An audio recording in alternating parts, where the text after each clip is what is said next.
Des 26 000 bureaux de vote à travers l'ensemble du territoire national, le bureau portant le numéro 01 est celui de l'hôtel de ville de Niamey, strictement réservé aux officiels.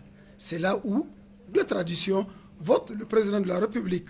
Ce matin donc, Issoufou Mahamadou, accompagné de son épouse, Dr Malika Lalla, s'y est rendu pour accomplir son devoir de citoyenneté, où il a tenu à féliciter la CENI qui a su être à la hauteur. Comme vous le savez, la CENI a programmé l'organisation des élections locales, municipales et régionales ce jour 13 décembre 2020. C'était un pari difficile à tenir, mais la CENI a tenu ce pari. Je voudrais l'en féliciter. Ces élections constituent une répétition dans la perspective des scrutins législatifs et présidentiels du 27 décembre prochain. Je demande à tous les électeurs de sortir massivement, accomplir leur devoir dans le calme. Je salue et je félicite tous les partis politiques qui ont mené une campagne électorale apaisée. Et je leur demande de maintenir cette bonne conduite tout au long de la campagne des élections législatives et présidentielles.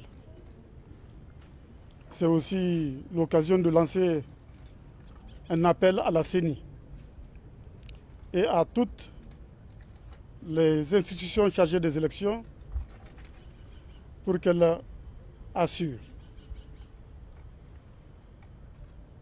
la transparence et la sincérité de tous les scrutins. En rappel, la communauté urbaine de Niamey est concernée par deux types de scrutins, où 33 partis sont en lice pour ce qui est des arrondissements communaux et 31 partis en compétition concernant les conseillers de ville. Ils ont honoré leur droit de citoyenneté avec une certaine ferveur. En effet, plusieurs personnalités et leaders politiques, tous bords confondus, ont également convergé vers les différents lieux de vote. L'enjeu est de taille, mais cela ne leur a pas fait perdre de vue qu'après tout, il s'agit d'un seul et même Niger pour qui nous devrons tous œuvrer pour sa prospérité. Tous leurs propos pleins de sagesse. Je pense qu'on a voté dans de bonnes conditions. On aurait voulu voir plus de monde, mais j'espère quand même que le vote sera une occasion pour tout le monde de s'exprimer et que les résultats soient au rendez-vous ce soir.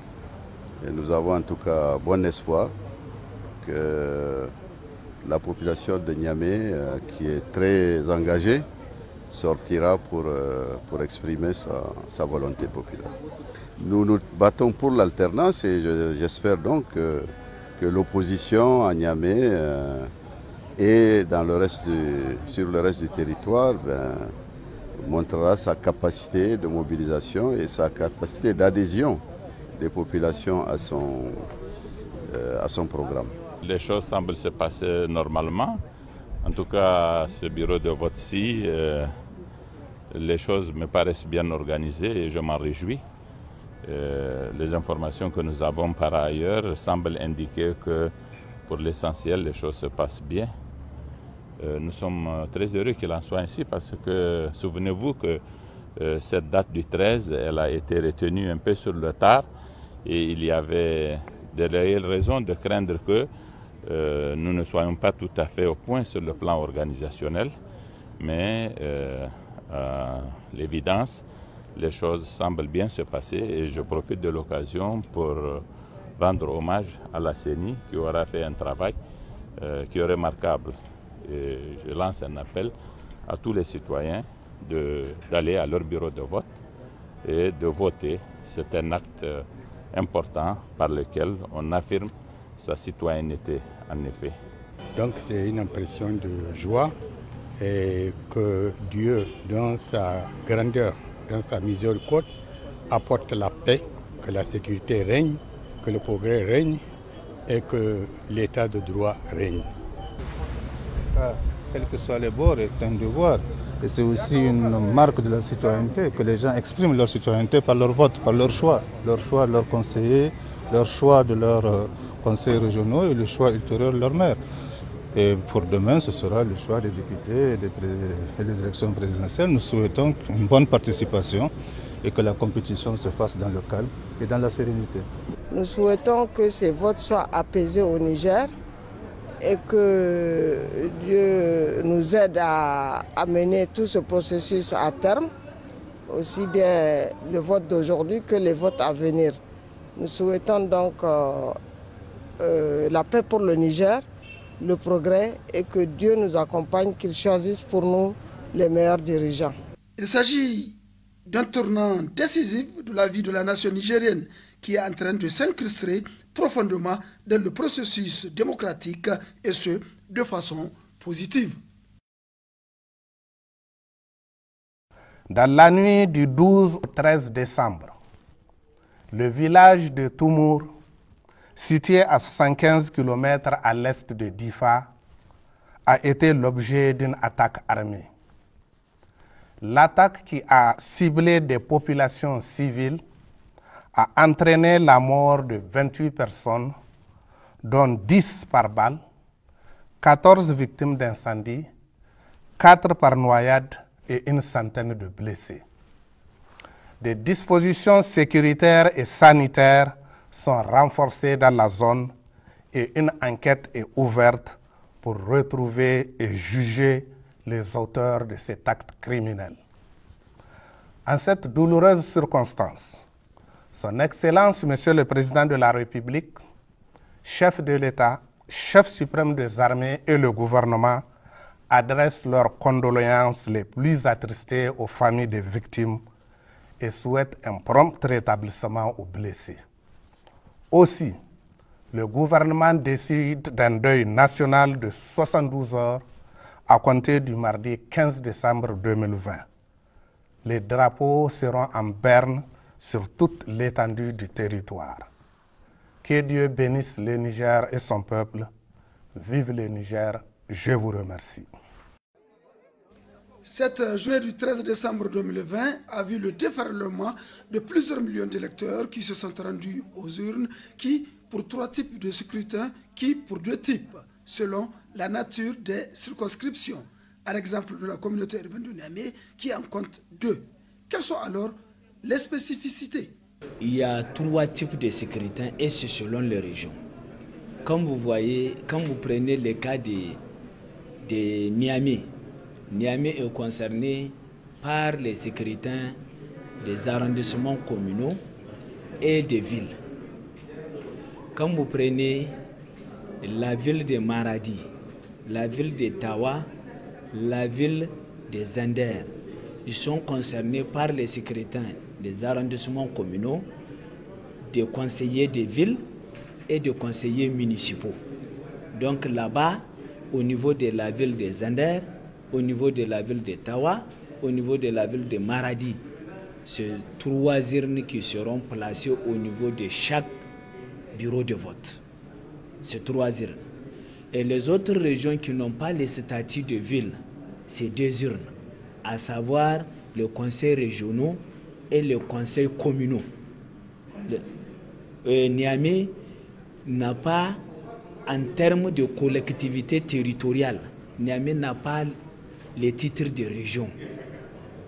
C'est une circonscription administrative en termes de déconcentration. Donc Niamey est concerné par les élections de conseil des arrondissements communaux et les élections de conseil des villes. Elle n'est pas concernée pour les élections de conseils régionaux. Parce qu'il n'y a pas un siège où on dit que c'est le siège du conseil régional de Niamey. Autre innovation concernant l'ouverture et la fermeture d'un bureau de vote quelconque, et ce, conformément à la loi organique qui a modifié le temps d'opérationnalité d'un bureau.